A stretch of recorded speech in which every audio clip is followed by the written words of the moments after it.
Olá, olá, olá. Que Deus te abençoe nesse dia, te dê paz, saúde, alegria e contentamento. Que teu coração seja cheio da presença de Deus, tá certo? Eu quero aqui ler com vocês capítulo 2 do livro de Efésios, carta do apóstolo Paulo, né? Inspirado por Deus. Ele vai nos contar algumas coisas aqui. Capítulo 2, Efésios 2, do verso 4 em diante. Mas Deus, que é riquíssimo em misericórdia, pelo seu muito amor com que nos amou, estando nós ainda mortos em nossas ofensas, nos vivificou juntamente com Cristo, pela graça sois salvo, e nos ressuscitou juntamente com Ele, e nos fez assentar nos lugares celestiais em Cristo Jesus, para mostrar nos séculos vindouros as abundantes riquezas da sua graça, pela sua benignidade para conosco em Cristo Jesus, porque pela graça sois salvos, por meio da fé. E isso não vem de vós, é dom de Deus, não vem das obras, para que ninguém se glorie, porque somos feitura sua, criados em Cristo Jesus para as boas obras, as quais Deus preparou para que andássemos nela. Amém? Toda vez que nós falamos aqui de salvação, a primeira coisa que o nosso coração pergunta é: salvos do quê? E salvos por quê? Por que nós precisamos de salvação? Por que nós precisamos ser salvos, reconciliados com Deus?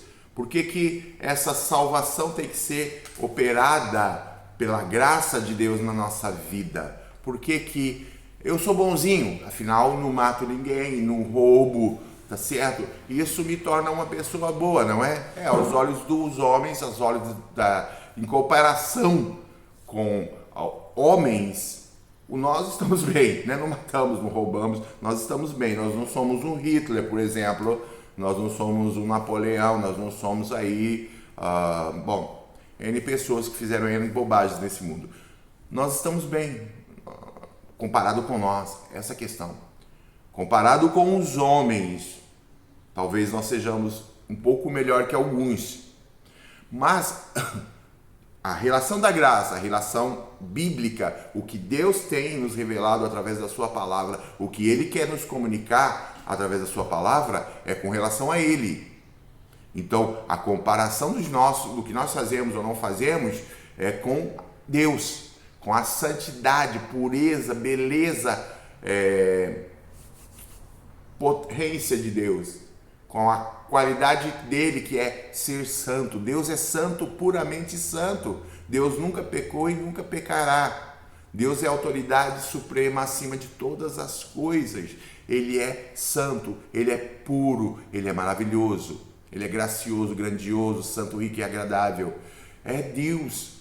Então, comparado à santidade que há em Deus, que é o que ele que é o padrão dele, tá certo? O padrão divino é o padrão divino. O padrão de Deus é o padrão dele mesmo, olhando para o espelho. É a sua santidade pura, verdadeira. Deus não se esforça para ser santo. Ele é santo. A natureza dele é santa. Não é pecaminosa como a sua e a minha. E aí é que está a grande diferença. Desde Adão e Eva, nós fomos corrompidos pelo pecado. A grande questão é: a gente peca porque é pecador ou somos pecadores porque pecamos? Nós pecamos porque a nossa natureza exige isso. A nossa natureza exige que nós façamos as coisas erradas desde pequeno. Ninguém ensina uma criança a mentir, ela aprende por si só, por uma necessidade dela de se comunicar, de se relacionar, de se defender dentro do nosso mundo. Ninguém precisa ensinar ninguém a matar, ninguém ensina a roubar, a família passou por isso há algum tempo atrás, ninguém ensina a usar droga. Os pais não dizem para os filhos: olha, usa droga. Pelo menos não um pai que tenha um pouco de razão na cabeça, né? Hoje o mundo está tão estúpido que é até provável que isso aconteça, mas vamos lá. Então a natureza nossa é errada. Se relacionar com Deus, como eu disse, a gente quando tem uma expectativa de Deus, é só quando está no problema, é só quando está na situação ruim, é só quando está numa desgraça. Aí lembra de Deus.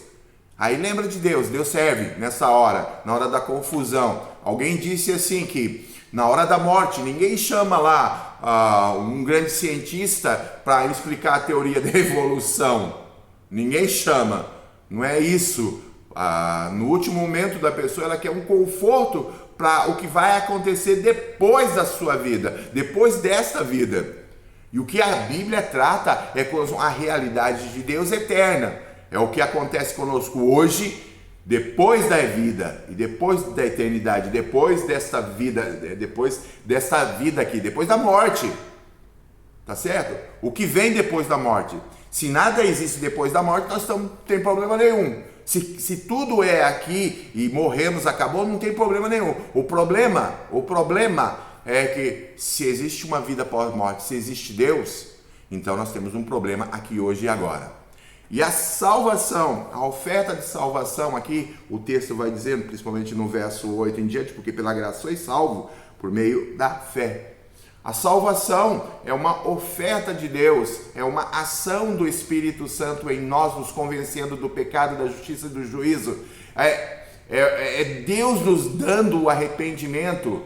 Então, isso é a graça. Deus coloca o Cristo na cruz como oferta em sacrifício por nossa causa e nossa culpa. Não é Cristo quem merecia estar lá, a cruz não é de Cristo, a cruz é minha e a cruz é sua. Somos nós que deveríamos estar lá, mas é Cristo quem passa por ela como um substituto nosso, para que nós pudéssemos agora estar vivendo a vida de Cristo. Nós temos em nós agora enxertados a vida de Cristo.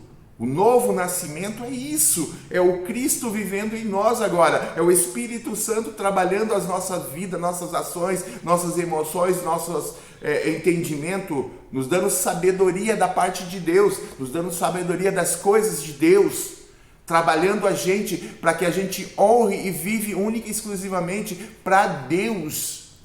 Mas o motivo da salvação não é que eu sou bonzinho, não é porque eu sou legalzinho, é por meio de Cristo, é a fé em Jesus Cristo. Pela graça sois salvo. Ninguém obrigou Deus a te dar salvação, ninguém obrigou Deus a colocar Cristo na cruz. Pela graça sois salvos, por meio da fé. A fé é o mecanismo, vamos dizer assim, o mecanismo que alcança a graça. A fé é depositada em Cristo, que graciosamente ofertou sua vida na cruz do Calvário, para que eu e você tivéssemos agora paz com Deus, fôssemos reconciliados com Deus. Pela graça sois salvos, o mecanismo é a fé, e isso não vem de vós, é graça, não vem de vós. O que não vem de vós? Que seja a graça, que seja a fé, não vem de vós. É dom de Deus, é Deus quem está dando, é Deus quem está operando na sua e na minha vida para que nós entendamos e reconheçamos Jesus Cristo como único e suficiente Senhor e Salvador e Senhor das nossas vidas. Entenda isso, a graça de Deus em Cristo Jesus é o que opera em nós, é o Espírito de Deus operando em nós agora e nos mostrando a realidade de Deus, nos levando a conhecer a Deus, nos levando a amar a Deus, nos levando a nos curvarmos perante Deus, reconhecendo a sua grandeza, a sua necessidade e a sua suficiência. Entenda isso. Pela graça sois salvos por meio da fé, isso não vem de vós, é dom de Deus, não vem das obras. Não é porque eu sou bom, não é porque eu faço a coisa certa, não vem das obras. É o verso 8 ainda. Isso não vem de vós, é dom de Deus, é o 9, perdão. Não vem das obras, para que ninguém bata no peito dizendo, eu me salvei. Por isso que aceitar a Cristo é impossível. Foi Cristo quem te aceitou. Você recebe de Deus um presente, que é Cristo, para a sua salvação. Que é Cristo, o Salvador. Que é Cristo quem garante a salvação e a nossa reconciliação com Deus. Pela graça sois salvos por meio da fé. Isso não vem de vós, é dom de Deus. Não vem das obras, para que ninguém se glorie. Porque nós somos, o verso 10, nós somos feituras de Deus, criados em Cristo Jesus para as boas obras, as quais Deus preparou para que andássemos nela. As boas obras estão aí, você sabe o que é, você sabe o que deve fazer, tá? Então você deve andar nelas sim. Elas foram preparadas por Deus para que você e eu andássemos nela, mas ela não nos salva. Elas são consequência da salvação. É por isso que algumas pessoas não entendem a salvação pela graça. Acham que agora que é por graça, o cara vai descambar, pecar, vai descambar, fazer o errado. Não. Por ter reconhecido a graça pelo Espírito Santo está trabalhando dessa pessoa, ele não tem prazer mais no pecado. A sua vontade, o seu desejo, seus sonhos, seus planos estão baseados em honrar, glorificar, exaltar e obedecer a Deus. A Deus. A Deus. Pense nisso. Pense nisso. Pense muito nisso. E tenha um ótimo dia em nome de Jesus Cristo.